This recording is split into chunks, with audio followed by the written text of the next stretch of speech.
Crônicas do Amanhecer. Por Feijão, Centro Espírita Allan Kardec de Balneário Gaivota. Balneário Gaivota, 06 de maio de 2024. São Longuinho, parte 2. São Longuinho, se eu achar dou 3 pulinhos. Muita gente pensa que esse costume brasileiríssimo da Silva é apenas uma simpatia rimada, estranhando o nome do santo e também o tipo de promessa. Mas Longinus, o nome original, está na galeria de santos católicos desde a Idade Média.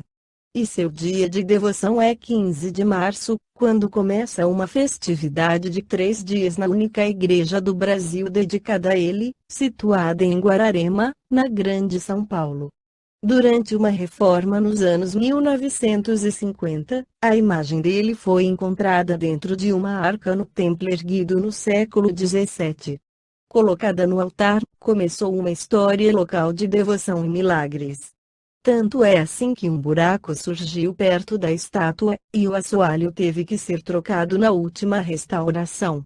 Há relatos de beatos pulando mais de 1000 vezes para pagar o pedido realizado. Não há muitos detalhes confirmados sobre a vida de São Longuinho, mas 2 características físicas atribuídas a ele fizeram que virasse no Brasil o responsável pela seção eclesiástica de achados e perdidos. Primeiro, ele era baixinho, o que facilitaria o rastreamento do que se extraviou. Segundo, ele foi um centurião romano com problemas nos olhos até que o sangue de Jesus recuperou sua visão. A crença aponta que o soldado espetou uma lança, chamada de Longinus em latim, no corpo crucificado de Cristo para verificar sua morte. O sangue espirrado caiu nos olhos de São Longuinho, operando o milagre. Além disso, conta-se que durante sua canonização parte da documentação sumiu. O Papa de então, Silvestre II, 950-1003, pediu ajuda ao santo, e a papelada foi reencontrada. Já sobre os 3 pulinhos, não há consenso entre teólogos, historiadores e folcloristas, mas a suposição é que cada salto é para uma das figuras da Sagrada Trindade, o Pai, o Filho e o Espírito Santo. As igrejas católica, ortodoxa e armênia o cultuam como mártir milagreiro, perseguido por Roma por ter se convertido ao receber o primeiro milagre após a morte de Jesus. Suas relíquias foram espalhadas por várias cidades da Europa. Na Basílica de Mantua, no norte da Itália, está a esponja sagrada, que pela tradição foi embebida com o sangue do Messias. A ilha da Sardenha diz que os restos mortais dele ficaram lá. Já o Vaticano afirma que está em Roma, onde se localiza também uma grande estátua dele feita pelo mestre barroco Gian Lorenzo Bernini dentro da Basílica de São Pedro. Já a lança do destino, o armamento que feriu o tórax de Jesus na cruz, tem exemplares na Áustria, França e Armênia. Tudo é questão de fé. Hermínio de Miranda, em seu artigo Médium do Anticristo Adolf Hitler publicado na revista Reformadora, afirma que a lança era objeto de desejo do jovem Adolfo Hitler, conforme o escritor inglês Trevor Ravenscroft, amigo pessoal do Dr. Stein, jornalista e professor de História em Londres e Edimburgo, em seu livro The Spear of Destiny e a Lança do Destino. Segundo conta Ravencroft, a lança teria sido forjada por ordem do antigo profeta Finéias para simbolizar os poderes mágicos inerentes ao sangue do povo eleito. A lança já era, pois, antiga, quando Josué a teria nas mãos, ao ordenar aos soldados que emitissem aquele som terrível que fez ruir os muros de Jericó.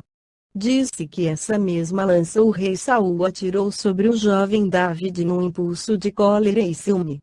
Herodes, o Grande, também teve em seu poder esse talismã, quando determinou o massacre das crianças. Foi como mandatário de seu sucessor, Herodes Antipas, que governou do ano 4 a.C. até 39 da nossa era, que um oficial empenhou a lança, como símbolo da autoridade, com ordens de quebrar as pernas de Jesus crucificado. Ao chegar à cena o contingente de guardas do templo, os soldados romanos deram as costas, enojados, enquanto os vassalos do sumo sacerdote quebravam o crânio e as pernas dos dois ladrões sacrificados lateralmente ao Cristo. Gaius Cassius era, ao que apurou Ravenscroft, de origem germânica e foi afastado do serviço ativo por causa da catarata que atacou seus olhos. Enviado a Jerusalém, ali ficou como observador dos movimentos políticos e religiosos da Palestina. Durante 2 anos, acompanhou a atividade de Jesus e, depois, seguiu o doloroso processo da execução do profeta, que diziam ameaçar a autoridade de Roma. Impressionou a coragem e a dignidade com que o jovem pregador suportou o seu martírio. Por outro lado, entendiam os sacerdotes ser indispensável mutilar seu corpo, pois era absolutamente essencial desmentir sua condição de Messias, uma vez que, segundo as Escrituras, seus ossos não seriam quebrados. João 19:36. Gaius Cassius, tão impressionado ficou com o tétrico espetáculo, de um lado, e com a grandeza do Cristo, de outro, que resolveu impedir que Jesus também fosse mutilado.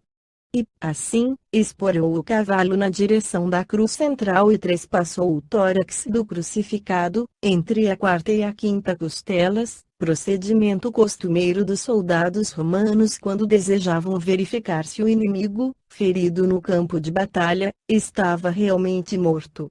Não se sabe ao certo se Cassius tomou a lança da mão do comandante judeu, que a trazia em nome de Herodes, ou se usou sua própria lança.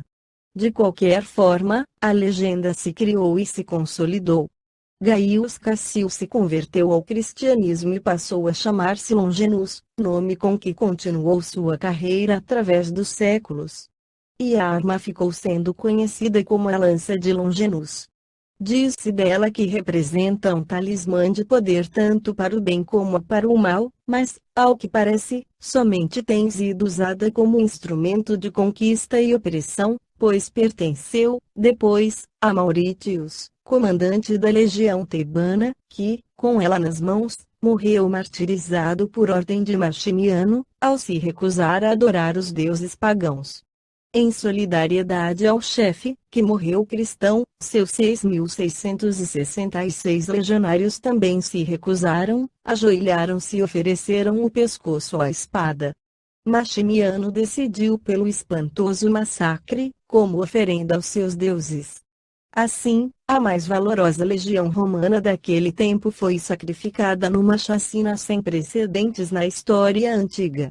Seria impossível retraçar toda a história da lança, mas sabe-se que ela esteve em poder de Constantino, Teodósio, Alarico, Hessius, Justiniano, Carlos Martelo, Carlos Magno, Frederico Barbarroxa e Otto, o Grande.